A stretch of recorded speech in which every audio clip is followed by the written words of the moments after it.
with that out of the way, we can go right ahead and talk about the new head coach. Well, he's not the new head coach just yet, but it seems like he is going to be for the Lakers, which is Dan Hurley. Now, he used to be the coach for UConn. He recently won two national titles for the Huskies. Obviously, he has way more coaching experience than JJ Redick in that department. Now, I understand that it is college, so there is a difference between coaching NBA players and coaching college kids and college players. There's a very huge difference there in terms of like how you can utilize the players and just the overall game of college is just way different than NBA basketball. There's more focus on team basketball with the NCAA and men's basketball as opposed to the NBA, where there is more of a focus in star power. Even though you can succeed pretty well in both, you have more success with team ball in college than you do in the I can't really say then in the NBA, because we see teams that are really good when they have that one individual star, but we don't see them become one of the great teams. You always need that other player and that other star player on you, at least more recently with NBA basketball. There's more focus on star power than there is on team, both in the regular season. But in the postseason, it sort of becomes a lot more of a half-court game, and it becomes more of a team game, and it's like, okay, you're not going to make it all the way to the finals, and you're not going to win the finals if you don't have a competent team, which I think is probably the biggest reason as to why they are preparing this huge contract for Dan Hurley. I'm really surprised with this move. Again, I thought JJ Redick was going to be the coach for the Lakers. A lot of people thought he was going to be the coach. It seemed like the podcast between him and LeBron was going to be like the definitive answer that we were all looking for as to, okay, well, LeBron starts the podcast with JJ Redick. This seems like it's going to be an easy signing for him, but here they pull an Uno reverse card where it seems like it somewhat seems like they were just trying to not really use JJ Redick, but sort of have him there as a decoy, where it's like, okay, we can use him as the front running, so nobody tries to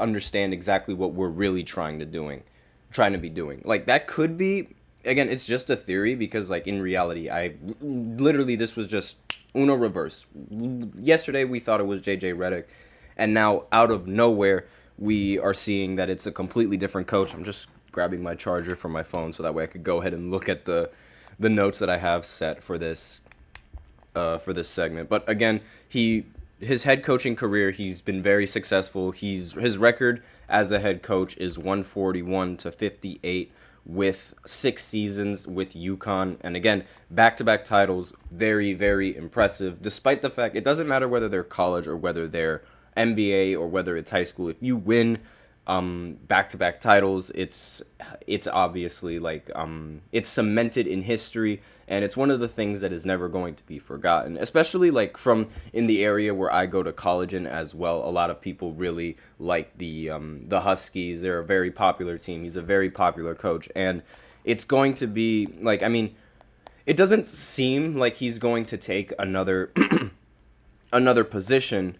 And up until now, everybody thought that he was going to stay with UConn, and given how much money UConn was planning on giving him. With the coaching moves recently in the NCAA, there's most likely going to be a high demand for money coming in from Hurley, and maybe that's too much for UConn to back up, because he won back-to-back NCAA titles, but his salary right now, his contract is only $32 million off of 6 years. Because that was his contract. It was a 6-year, $32 million contract, and he's considered the best college coach working right now, and it makes total sense, because one of the coaches that used to be part of Coach K's staff, and honestly, that might be the big reason as to why the Lakers even interviewed Coach K to begin with, to try and see, how good of an option Dan Hurley would be, and maybe ask Coach K his opinions on him as a coach in that situation. I have no idea exactly, the reason as to why they interviewed Coach K, but I wouldn't be surprised if it has to do with the potential hiring of Dan Hurley. Now, again, given how much money he was being paid on UConn, it's almost like, okay, it makes total sense that you go over to the NBA, because it's like the money that you make as a coach in the NBA is obviously much greater than the money that you make as a coach in college, depending on the program, of course. And depending on how, like, the state of where the team is, how they hire you, when they hired you, all of that gets influenced into the contract negotiations and the signings. So he might not become the most paid coach in the NBA right now, because that's going to be Tyronn Lue after the huge contract that he signed with the Clippers.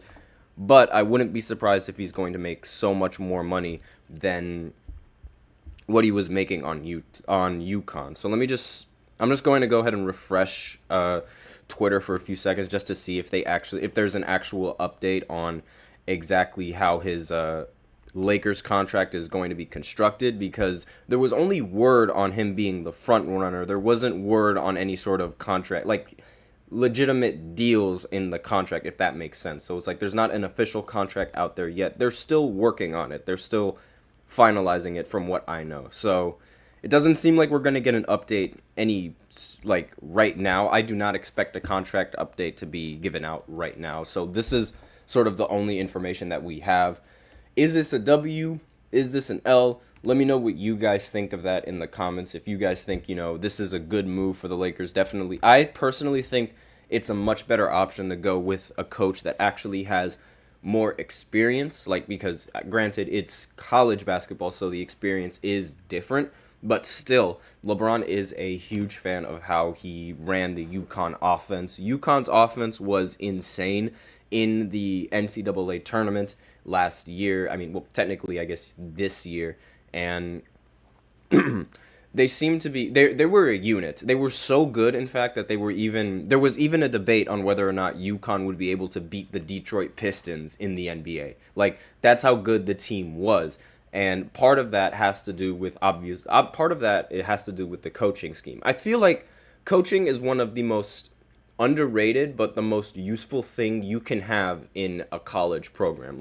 It seems like most of the time the programs that have the best coach are the programs that win the most, because obviously we know Coach K's reputation, and there are several other coaches, as well as not just in regular basketball, but in other fields of college sports as well, that, for example, Saban, he's an example of a legendary coach from a completely different sport, and his teams, they always seem to be successful. It never mattered. But call it what you will, whether it be the talent that they can get, whether it be their actual coaching ability.